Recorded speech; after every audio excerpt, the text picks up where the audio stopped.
Hello, my name is Richard Hewitt with Lost Tribes Cafe.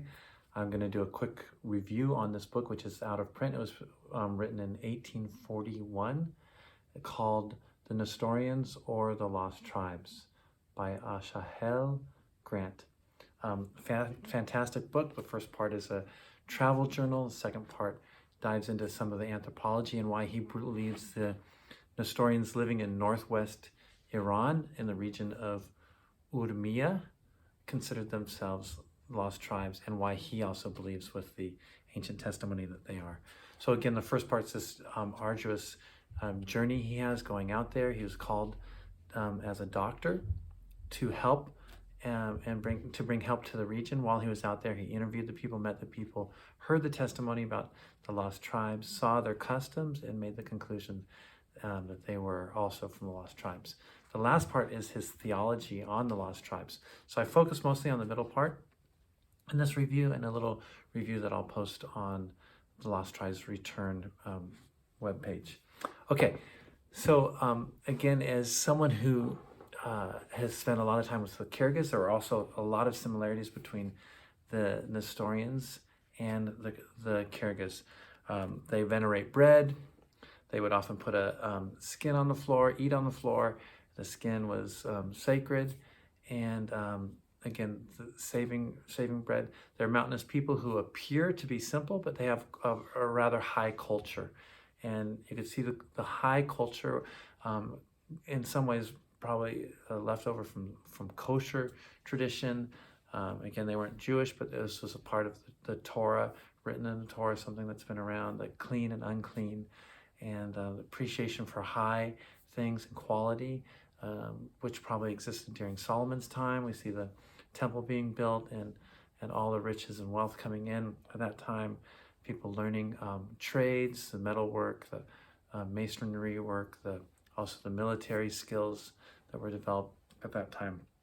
So these people are, though they appear simple, living in the mountains for hundreds, if not thousands of years, have quite a high culture, like the Kyrgyz. They say that they came from the area of Khorasan. Khorasan is part of Afghanistan and Iran.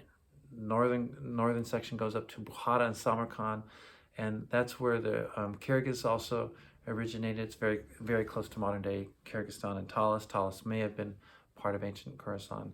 I'm not exactly sure, but it was definitely up in that region. So a lot of these lost tribes come from the Khorasan area.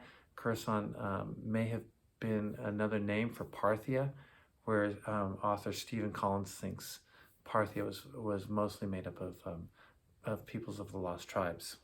Okay, the Nestorians in this region had a difficult relationship with the Jews, their Jewish neighbors in northwest Iran, but both of them recognized that they were one ethnic group, and some of them had converted to Nestorian Christianity, while the others became or went more and more towards Judaism.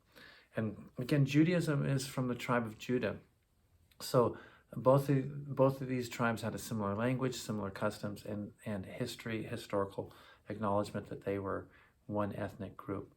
And both groups, also the Jews and the Nestorian Christians, recognized themselves as descendants of the lost tribes, not of Judah, but one of the other lost tribes. And it seems that Naphtali was the name that came across, that Asahel Grant came across the most. Excuse me. Okay.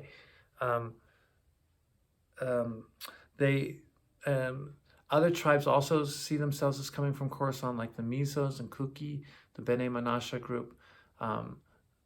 Grant also recognized that the clothing was tartan, like the Scots. The Scots have the tartan pattern and the history of having come from the lost tribes. Also the Mizos, the Bene Menashe, also have the tartan pattern and the lost tribe history. They're mountain people. Again and again, we see these people in the mountains, and we see that both Jacob and Moses blessed Joseph. Jacob and Moses blessed Joseph with the blessings of the ancient mountains.